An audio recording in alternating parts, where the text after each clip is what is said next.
Hello, welcome, or welcome back, whichever the case may be, Microsoft Virtual Academy. This time, Security Fundamentals, Module 4, Understanding Network Security.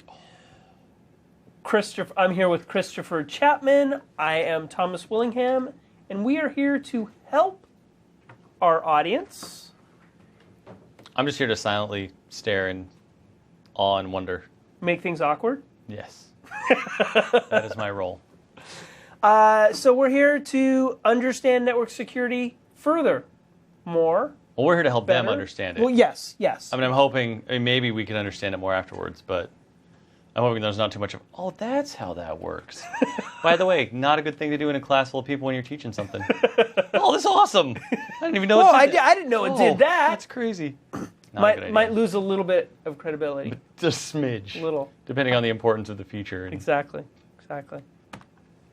Module overview. We're going to talk about firewalls, network access protection, network isolation, protocol security, and wireless network security. So first of all, firewalls. Firewalls protect a computer, a network, or a network segment from network-based attacks. It performs filtering of data packets traversing the network and can basically filter out different kinds of content. Different types of firewalls will filter out different kinds of content. The graphic here gives you an idea of how it might work. So you have the internet traffic hits that firewall. That brick wall in diagrams is a pretty typical icon used for a firewall. Notice after that the traffic has gone way down. So just a lot of stuff that the firewall might filter out. It might filter out web traffic. It might filter out telnet traffic, email traffic. It can filter out a variety of traffic to hit your corporate network. So the OSI model. If you took or watched the Networking Fundamentals course, you should be familiar with the OSI model. The OSI model, Open Systems Interconnect model, is a model that enables networked devices to intercommunicate. There are 7 layers within the OSI model: application, presentation, session, transport, network, data link, and physical. Now, the next couple of slides here go through all of these layers. We're not going to spend a lot of time going through them individually. It's not that pertinent to the security course, the security exam. Not to say it's not pertinent to security knowledge. At some point in your career or as you advance through security, you may get to the point that the individual layers of the OSI model make a big difference. They typically don't. I mean, we're not worried about security from an individual OSI model layer standpoint. At least I've never been. So the next couple of slides have this information. We're going to breeze through them pretty quick, but this deck is attached to this video in MVA, so you can grab it, take a look at it, read more about it if you want to. So just a little preface, a little warning there that we're going to go right through this really fast. Right, so we're basically just going to take each layer of the OSI model, very quickly review it, and continue on. So layer 7 of the OSI model is the application layer. It receives data from the user and passes it to lower layers in the OSI model. As responses come back up, it presents that information to the user. The presentation layer, layer 6, converts application layer data into a format that permits the data to be transmitted across the network. At this level, there may be a bit of encryption of the data for transmission and decryption of responses. Again, if you want to know more information about the OSI model, please look up the OSI model in the Networking Fundamentals course. The session layer. This is responsible for data synchronization between applications on the devices. The session layer establishes, manages, and breaks sessions between devices. The transport layer provides a mechanism for transferring or carrying data across the network. Uses 3 main mechanisms: segmentation, so the breaking apart of messages; service addressing, so ensuring that the address on one side is speaking to the appropriate address on the other side; and then error checking, ensuring that the packet traverses the network without errors being introduced. Layer 3, network layer, is responsible for routing, so transferring across networking segments. Layer 2, the data link layer, connects the data link to the physical layer so the data can be transmitted across the physical network. It can handle error detection, error correction, and hardware addressing. And the data link layer is actually broken up into 2 sublayers, the Media Access Control, or MAC, sublayer, and the Logical Link Control, LLC, sublayer.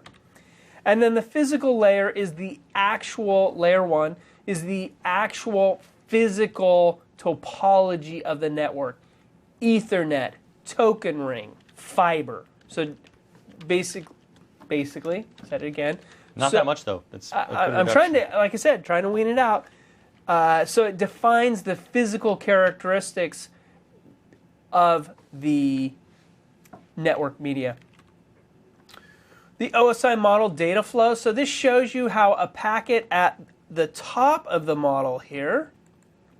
So basically, it's not what I wanted. I want that. Here we go. So something at the top of the model here. So as it enters the top of the model, we have the packet and the data. And as it translates or transfers down the model, each layer adds its own component to the model. Then it gets transferred across the network. And then as it goes back up the model, that information is stripped off until we're back to just the data.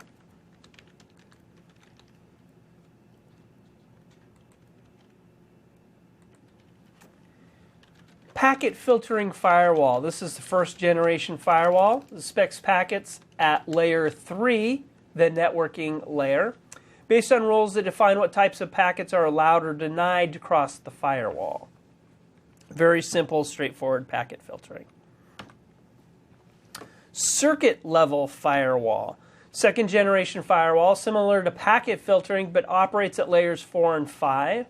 It analyzes data at the session layer. So once a session is established between 2 devices, all packets for that same session are allowed. So once a client and a server have established communication, then it allows all of that communication to go through. This is fine except for, say, maybe a man in the middle of attack. And what this refers to is you have 2 end devices. You have a device that injects in between and starts intercepting. If it's intercepting data and putting on different packets in between to intercommunicate, this level of filtering or firewall may or may not catch this type of problem. Application level firewall, so third generation firewall, analyzes data and application behavior at layer 7, also referred to as proxy servers. So again, just a little bit higher level, takes a little bit more processing power, and is a little bit more involved.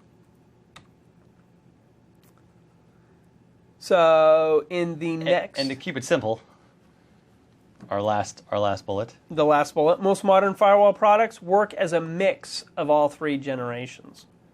So you hear about devices, a switch, a router, a bridge, a firewall. And it used to be that all these devices were very specific. This is a bridge device. This is a router device. This is a switch device. This is a firewall. Now, it's not uncommon that one single device will have multiple functionality. It will act as a firewall. It will act as a switch. It will act as a router. So as you look at devices, ensure that as you're looking at devices that you're comparing apples to apples. You may see one device that's priced X. I'm not picking any specific device, but let's say we have one device that's $100, and we look at another device and it's $1,000, and they both say that they're routers.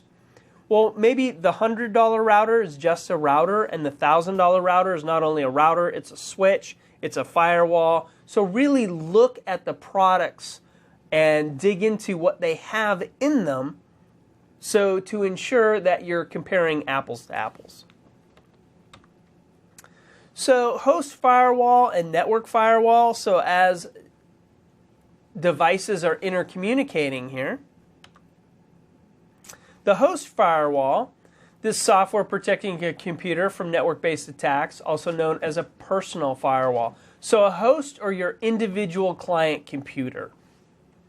Versus a network firewall. The network firewall is a firewall for a network segment that basically moderates network traffic. So host, let's step back for a second and think about the fact that all network traffic travels all over the network. Once a device puts something on the network, it goes to all devices on the network. A host or client firewall filters out stuff that's not meant for that client or that's not pertinent for that client. So if my client isn't a web server, it doesn't host RDP sessions, it doesn't host email, you can shut those ports down and have those firewalls block that to ensure that, back to nefarious or malicious, that those packets aren't coming in that your system might try and process that could cause problems. Versus a network firewall protects a network segment. And now we have, it's demo time. Demo time of the networking or the Windows firewall. Alrighty, well, let me get that spun up here real quick. And what we have here is a fun adventure because, well, I'll show you, because why not? Get logged in, close our group policy, and we're just going to start from a clean desktop. And here we have our folders from earlier. We've got the same demos on one on the same machine. And we're going to jump right into the firewall. A lot of users on desktop computers, laptops, maybe a Surface, might be familiar with one of these options. I'm going to hit start. Now again, this is 2012. This may look a little different than 2008 or 2003 if you're using those. But we're going to the same destination. We're going to go to the control panel. This should look familiar. Firewall, still not in here. I'm going to change this to small icons because it's just my preference. Now there is Windows Firewall.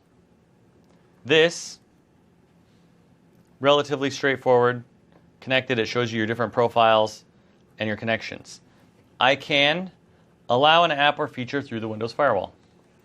Now, I can sort of speak to this. I'm not a big wizard fan. I don't like wizards doing the work for me. I'm gonna get in and figure it out and change it at its root kind of a fan. I'm not going to go that far because it's all buried inside of, I want to say group policy. It's actually buried in the registry that these things are kept on local machines. We're not going to that level. But here, I have options that already exist, Windows services, Windows roles, different Windows communications mechanisms, and I can allow these via the checkboxes through different profiles, domain, private or public, depending on what I'm connected to. Now, I can allow another app. This is the part where I'm not a huge fan because it kind of limits my ability to configure. Yes, this will work. I can allow applications as long as they show up in this list, which not all applications do, or I can browse to them, which most applications I can get to this way, it's going to work, and I can allow them through the firewall. I'm a little bit more, I want to say fundamental. I don't know if that's the right word, but we're going to go with that. And we've seen the Windows Firewall. This is your list. And the allow another app is how you allow an application. And then network types, you can select which ones are yes and no. I like to be a little bit more granular. So we're going to close this. We're going to go back to control panel, but we're going to go one level deeper into administrative tools. And all the way down here, hiding at the bottom, Windows Firewall with advanced security. This exists on all Windows computers past, I want to say, Vista. I don't remember if Vista had that or if it's just Windows 7 and later, but this exists, servers and clients. This is my kind of configuration tool. Inbound rules. Yeah, this is where I get to really strut my geek right here in this course. I like this. This is my kind of an interface. And most of it is because I have more options. This is just what is and isn't existing. These are created. Green is enabled. Gray is disabled. They exist, but they're turned off. And then all these options, which profiles are attached to, whether it's enabled, what action, because I can specify specifically allow or block. override which program it is if there's a program associated. Local and remote addresses if we're keeping it specific. Ports if I want to go with that. All of this is in this table, but we're going to create one so you can actually see how you build it. This right here, I already like this more than the other firewall because it's giving me these options. Yes, I can allow a program like I did in just the Windows Firewall Control Panel app. But I can also go per port if I don't want to tie it to a particular program. I may have, for an example, I may have an email server that I have a number of applications listening on a given port, or it depends. It depends on the setup of your network. And I don't want just a program. I want to allow everything on that port. So I can do that. Or I can do predefined. And these are services and roles that Windows provides as a Windows server. Or I can go custom. I'm not going to worry about custom because it's a lot of information, although port should have some of those. TCP or UDP, all or specific. Now, you can't do both at the same time.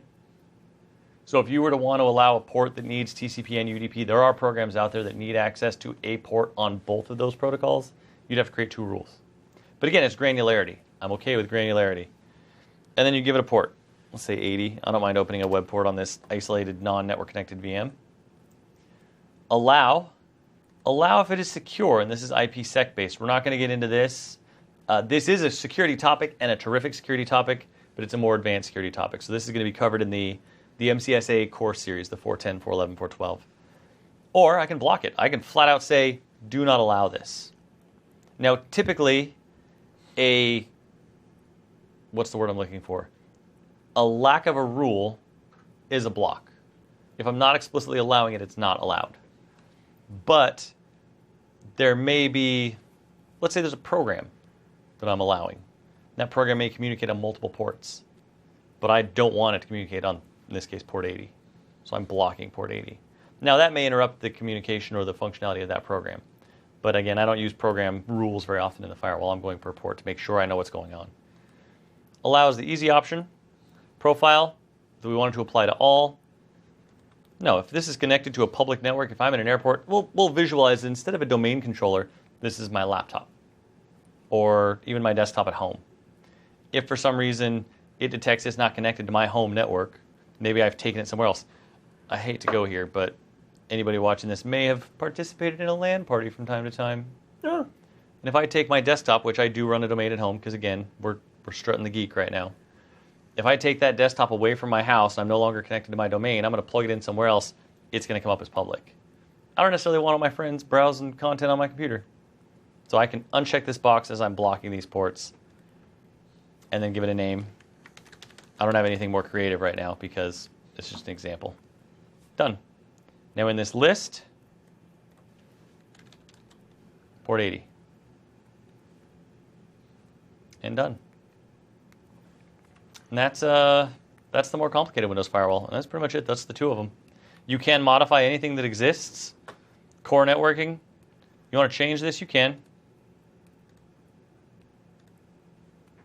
Now this one, because it's, you'll notice this is all grayed out. It's because of the fact this is based on the system. These are all pre-built rules, again, that may have different configuration options that limit what you can do in here. There are other reasons for this. I can, to some degree, control firewalls with group policy. I may have rules in here that I either can't control or can control, but will suddenly revert after a certain period of time. So all those things apply. Trying to keep it as light as I can. I think that's good on the firewall. So 1 in control panel, right here, and one level deeper in administrative tools, right here. And again, those were firewalls for a client, not a network segment. Although the network segment will have similar functionality. Well, it depends. The concepts can be the same. Blocking, enabling applications, protocols, ports, Yep. or disabling. Yep.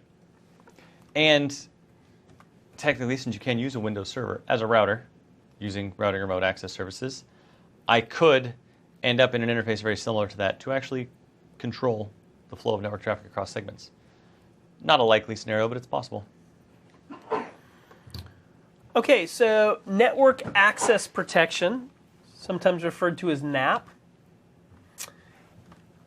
What this does is as a computer boots up, before it even really connects to the network, or as it's connecting to the network, this can analyze health of a computer, decides whether the computer can connect to network resources or not, and then may allow some sort of remediation to occur.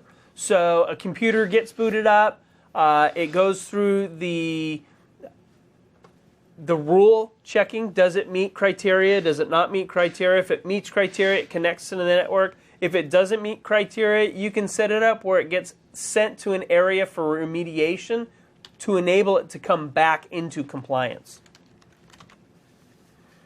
So this shows you what NAP architecture may look like.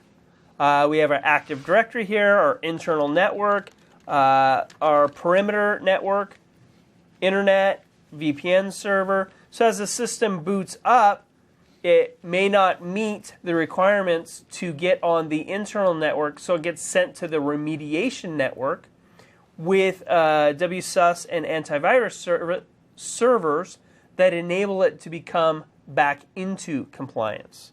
So we have a client with limited access.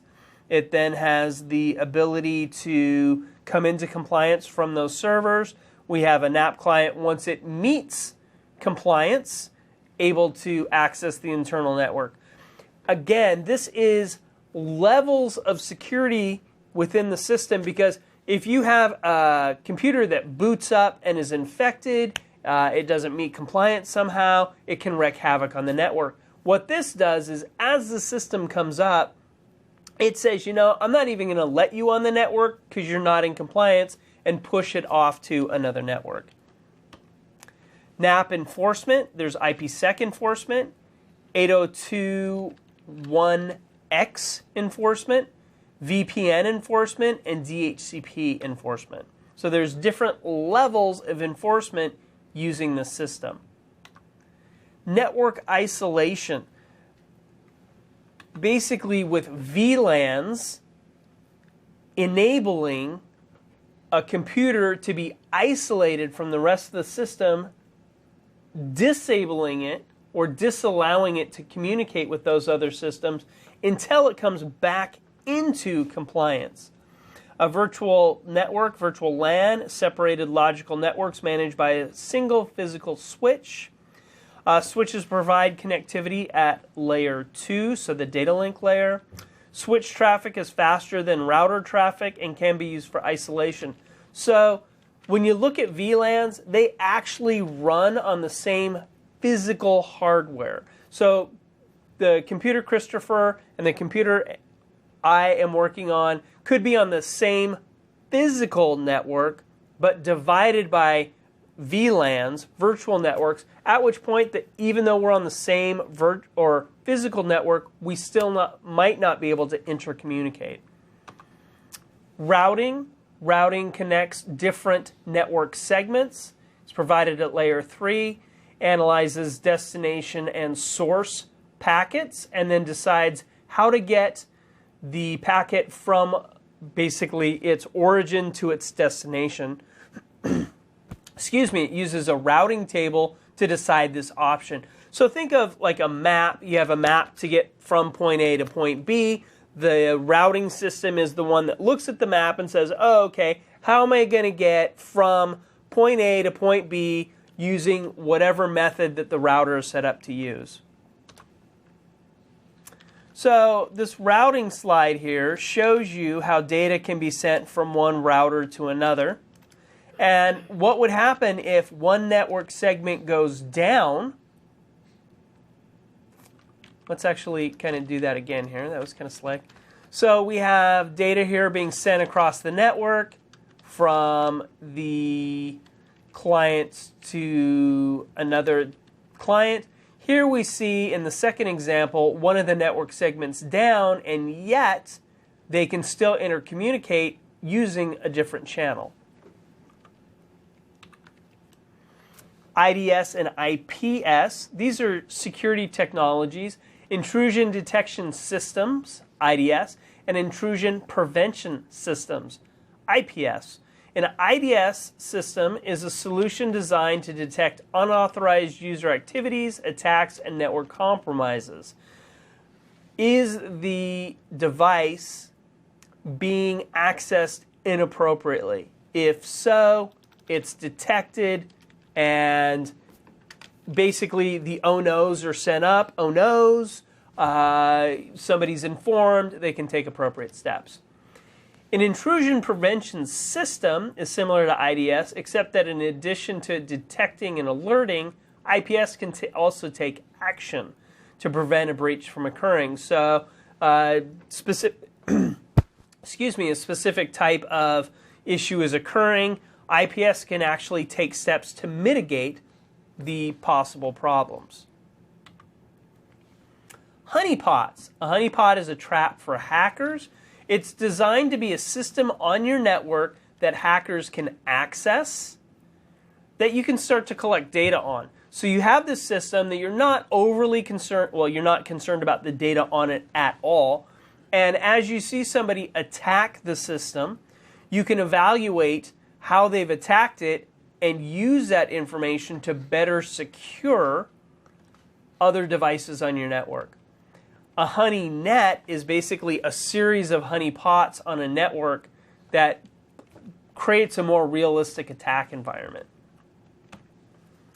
A perimeter network, you may in the field also refer to this as a DMZ.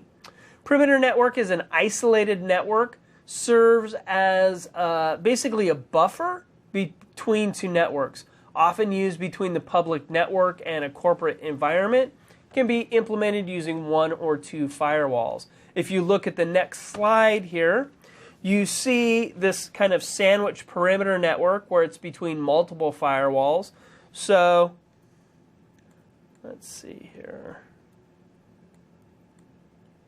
Basically, we have this firewall here in between the internet and the rest of the system. Then we have a firewall here between the web server, the mail server, and DNS, and then a firewall here between the corporate network. So traffic is going to come in here, hit the firewall, be able to come over here and gain access here, and then these users can come over here and gain access to webmail, the server, whatever they need information to.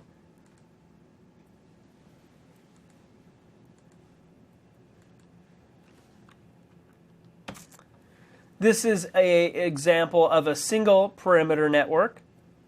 Let's just go back really quick. So here's a dual firewall here. Here's a single firewall. So we have a single firewall that provides a similar function. And now we're back to demo time. This is a demo about routing. Oh, is it? Yes.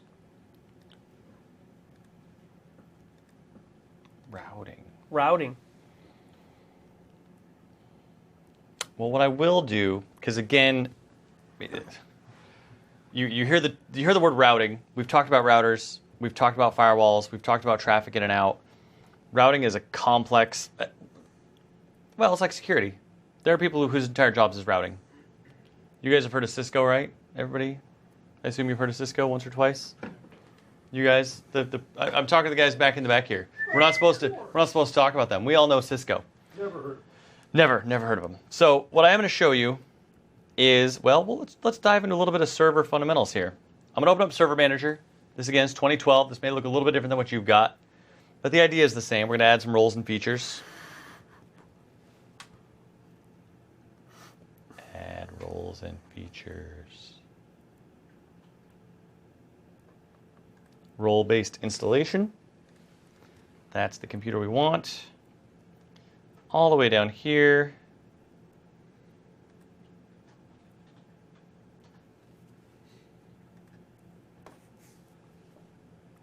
Let me see what all this installs. Make sure we're good. I'm not going to worry about the add-ons that we normally give.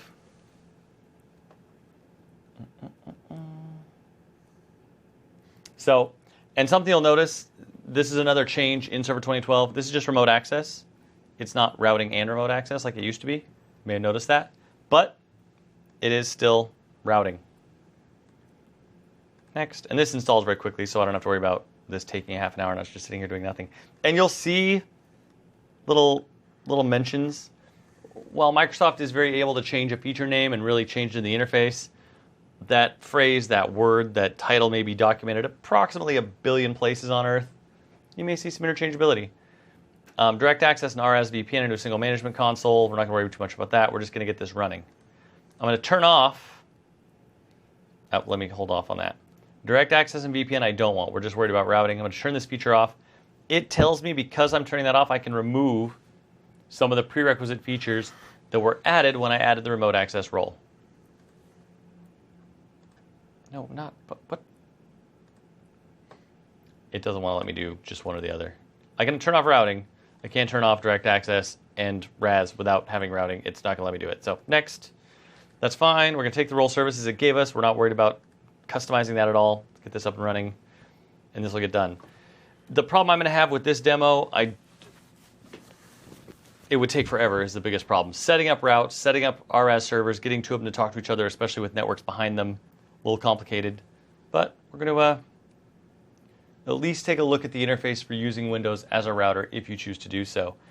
I wish I could pull up a search engine and just show the dozen or 2 dozen or 3 dozen or 400 different interfaces for different types of routing solutions, whether it's software-based as Windows or hardware-based as Cisco device, any other manufacturer of routers that exist out there.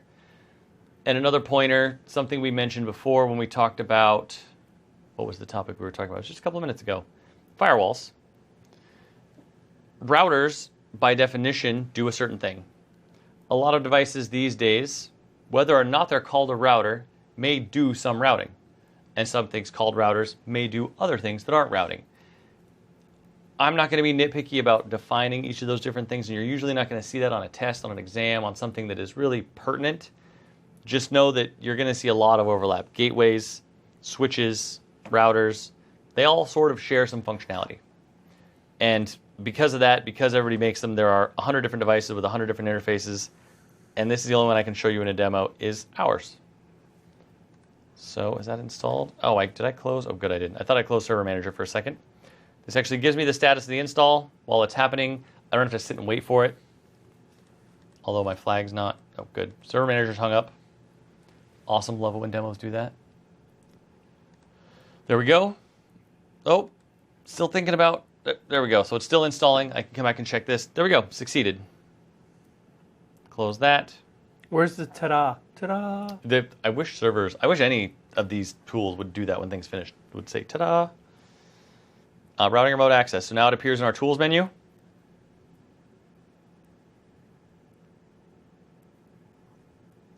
And it thinks and it comes up. So in here, this is one of the nice things about servers, or about this particular feature of servers. You have to set up the basics before it'll even let you turn on the service. Determine what you want to do. I don't want remote access. I don't want NAT. 2 private networks. This would be a site-to-site VPN or a custom, which is where if you're purely doing routing, that's where this is going to be. LAN routing. That's it. I'm just telling it what I want to do. It's going to set up some interfaces. It's going to enable the service. It's going to take just a second, and I'll be able to get in and take a look. And hopefully it won't disconnect me. Oh, I can't. It's not. I'm not network-based, I guess, so I'm good.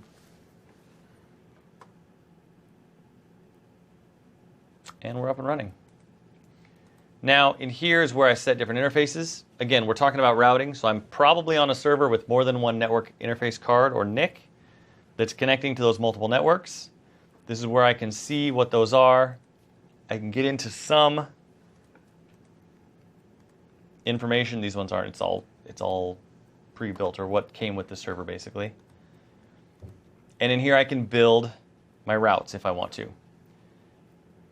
I'm trying to explain this as best I can without going into deep explanation of routing and routing tables and multiple interfaces and how it all works and how it all goes together.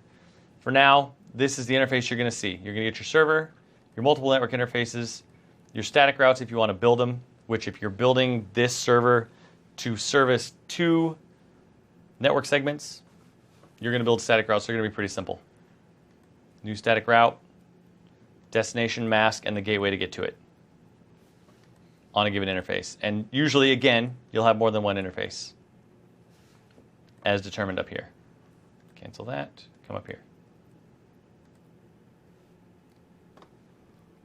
General, this just shows status of existing interfaces. I think that's it. The only other thing I'll show you in here is show IP routing table. This is what's been built by the server. It already exists. And I'm only connected to one network, so it's only going to show me that one network. But I would, were I to create additional static routes, be able to see them in here. I mean, I wish I had a more in-depth routing demo to do, but it's just so much information and so much depth that... It's hard to do a high-level routing demo. It really is. So I start that, I'm like, well, I can install the feature, and I can look at the feature. But as soon as I start actually building static routes and connecting different network segments, I mean, I could even do it and show it on the screen, but the explanation is going to take forever of the how and it's going to be really confusing. But this is a way, you're looking at an interface right now that Windows Server allows you to set up a Windows Server as a router between network segments. And that's one of your options. So after routing, we talk about protocol security, multiple levels here. One level is network address translation. This is as much address expansion as it is protocol security. It's a technique used to modify the network address information of a host while traffic is transversing from a private network to a public network. Techniques used to hide information of a private network can be. That was used as a workaround for the IP address shortage for IPv4. So there were only so many IPv4 addresses. From that pool,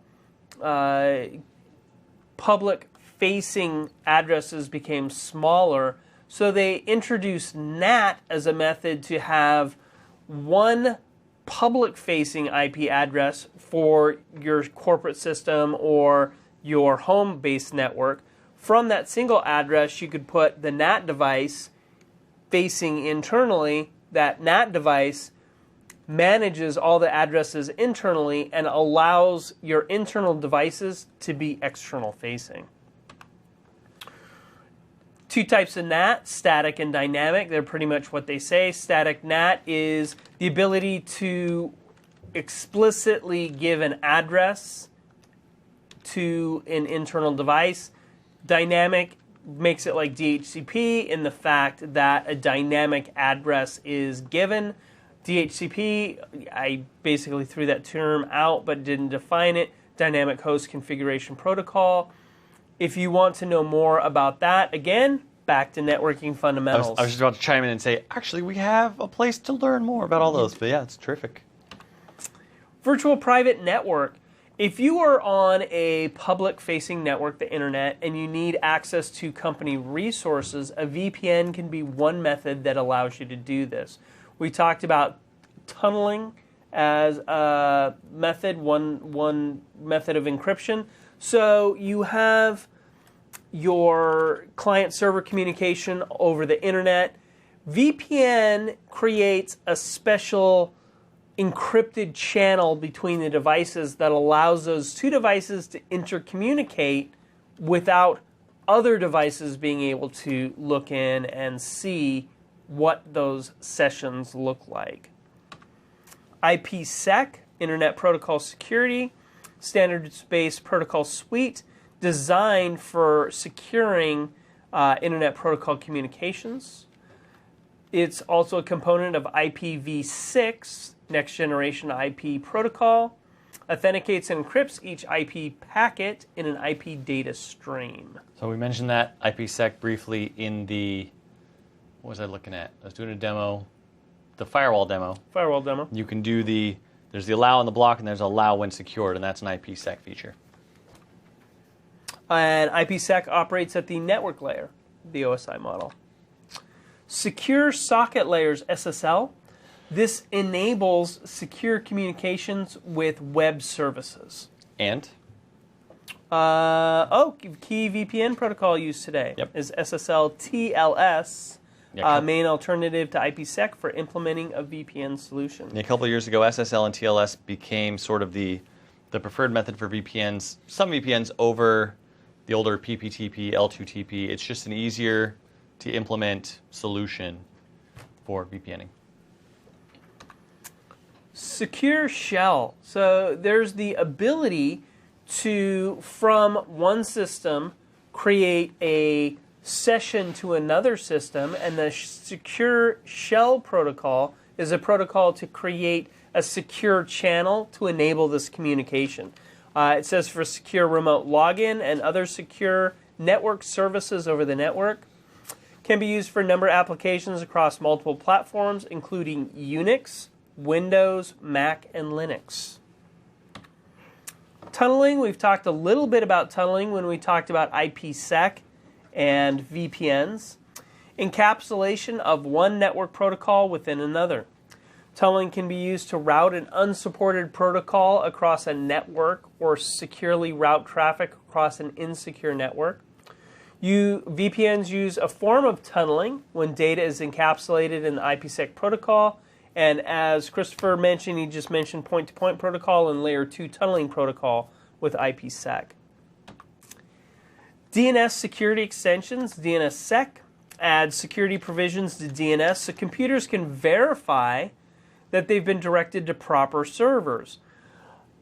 Let's step back really quick and think of a scenario where, so DNS, let's define DNS really quick. As users, we use names, Microsoft.com, NFL.com, Seahawks.com,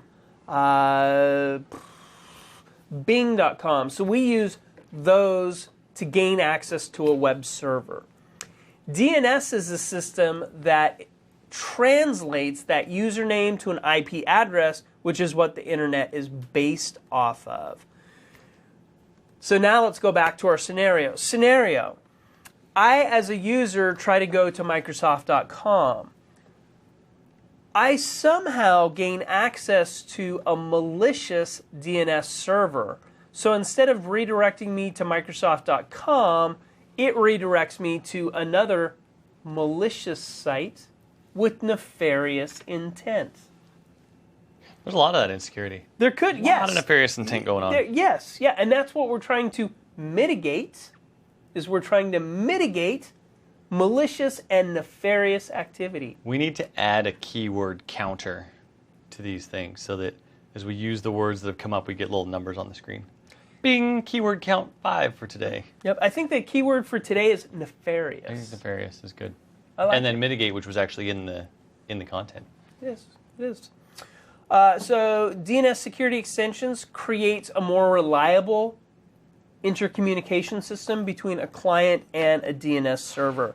Provides authentication and integrity checking on DNS lookups, ensuring that outgoing internet traffic is always sent to the correct server. This allows or enables the removal of issues of forged DNS data, as I just mentioned. Network sniffing.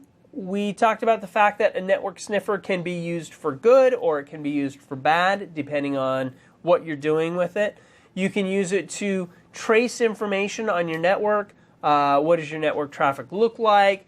What are the different levels? What's your throughput? Do you have snags? Do you have bottlenecks? It can also be used to recreate sessions. So it's funny, did we see this at any other point in this course? Yeah, we've talked about network sniffing. So where did we talk about it before? We talked about it. Where did we talk about it? Types of attacks. Oh, there we go. Yes, parts of attacks. So this is one of the fun things about IT, and especially about security in IT. One of the things I greatly enjoy, things that you don't want on your network, things you don't want people to have or be using or see or have to deal with, you may have and see and use and deal with on a daily basis. It is entirely possible. This is a terrible tool that could be used to completely break our network. I want to go run it real quick on my desktop because I need to see some network traffic from... I'll be right back. I gotta go run this. Exactly. So it comes down to intent. What is the intent of the tool? Are you using the tool for good? Or are you using the tool for bad? that is up to you. And we're trying to give you the knowledge that if the tool is used for bad, or if these are used for bad, to give you some ideas of what you might use, or at least some resources to go hit to take a look at what you can do to mitigate. And that brings us to common attacks. Things like denial of service, distributed denial of service, so DOS or DDoS attacks, IP spoofing to bypass network security, man-in-the-middle attacks, which we talked a little bit about, backdoor attacks, so using unsecured ports to access your system, DNS poisoning, so getting bad DNS information out there and causing inappropriate redirection. Replay attacks, so after a certain string has been, or a certain set of data has been sent, basically resending it multiple times. Weak encryption keys, so breaking encryption, or social engineering, which we talked about earlier. That one should be the top. Still my favorite. Common attacks, password cracking, dictionary attack, brute force attacks, software vulnerability, buffer overflow, remote code execution, SQL injection, cross-site scripting.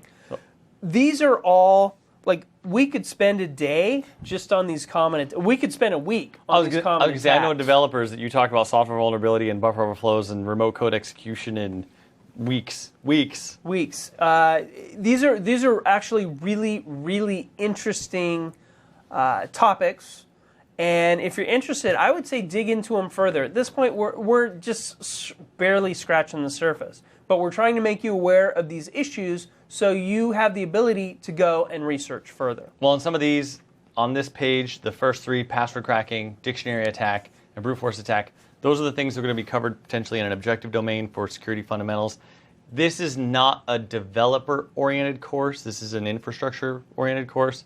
So the second half of this page, software vulnerability down, remote code, SQL injection, cross-site scripting, you're not going to see in this content or in any subsequent exams or any of that material. So they're good to know about. Absolutely learn about them.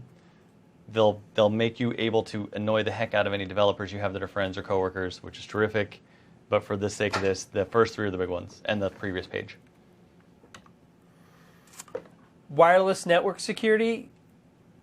So now we'll talk about securing your wireless environments to enable secure communication. And this is where we get tricky. So I talked earlier about users having their own devices. This is where it gets a little complicated because I have a phone in my pocket. I walk into work, we've got wireless networks everywhere. Can I connect to those wireless networks? Well, I connect to them on my laptop, just username and password. I can do the same thing on my phone. That means that potentially anyone could connect to that wireless network. Anyone who can get within this building's range. Obviously, in our case, we need a username and password. That's our security. We'll talk more about additional security, but this is one of the biggest topics in IT right now only because of the proliferation of personal devices, the proliferation of wireless networks at home and at work, knowing the right options to set them up, and such. So I'm just emphasizing the importance of wireless network security. WEP was the first security available to wide area network users. Rapidly fell out of favor. It's kind of sad. Why? Why did it fall out of favor? Fell out of favor when a flaw in the encryption was found. Oh. There are videos for anybody curious who wants to learn about security from a purely academic but educated standpoint. There are videos available that show you how easy it is to crack WEP. I won't direct you to them, but they do exist. Yeah, and that kind of stuff. To understand these attacks, you need to have an understanding of them and how they're performed. That's why black hat type conferences are so popular, because for security professionals to truly be a security professional, the best security professionals, honestly, are the best hackers. That's true. Because they understand the mindset, and they kind of come from the background of just little curious Georges. I just want to know more. I want to know how to dig into that. I want to know what makes it tick. And kind of by getting into that, by digging into that, you find security holes. Yep. WPA2 and WPA2 Wi-Fi protected access was designed as an interim successor to WEP. Included a new security protocol, TKIP, Temporal Key Integrity Protocol. And then WPA2 is a standard-based version of WPA, except WPA2 implements all of the IEEE 802.11i standards. Hence the interim. The first one was interim because they were working on that standard, the 802.11i standard, and the full implementation of it. Very similar to, well, what they did with 802.11n, which is merely a bandwidth protocol, was they actually started releasing devices for it before the protocol had been finalized and called them draft. You could actually get devices that said draft on the box. It was crazy. It was kind of weird for me to see. We're at the end already. Are we? Yeah, we are. That's the end. All right, well. Microsoft.com/learning for resources, objective domain, additional resources. Christopher? Lots of courses, lots of exams, the rest of the MTA track. You've started to see in this one, we talked about the prerequisites. You can see how we've structured that. There are networking pieces in here, things we covered in the networking fundamentals course that if you have that one, makes this one a little easier to take. If you're already through the 4th module of this one, you may just want to finish it out and then go back and watch the networking one. Maybe take this one again, see if there are some differences. Other than that, yeah. Go take the exam, get ready, take some courses. There have been a couple of things when we talked about OSI, when we talked about some of the protocols, VPN, IPsec, PP2, TP, yep. and Layer 2 tunneling protocol. We've covered that in a bit more in depth in the networking fundamentals course. And then you'll cover them more in depth in the MCSA courses beyond that.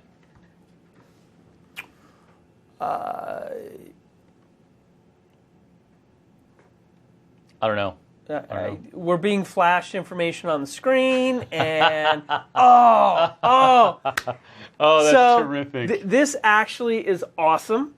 We do have a counter. Nefarious is 3, Basic is 4, Demos 12, Break Time's 4, Hacker is 6. I like.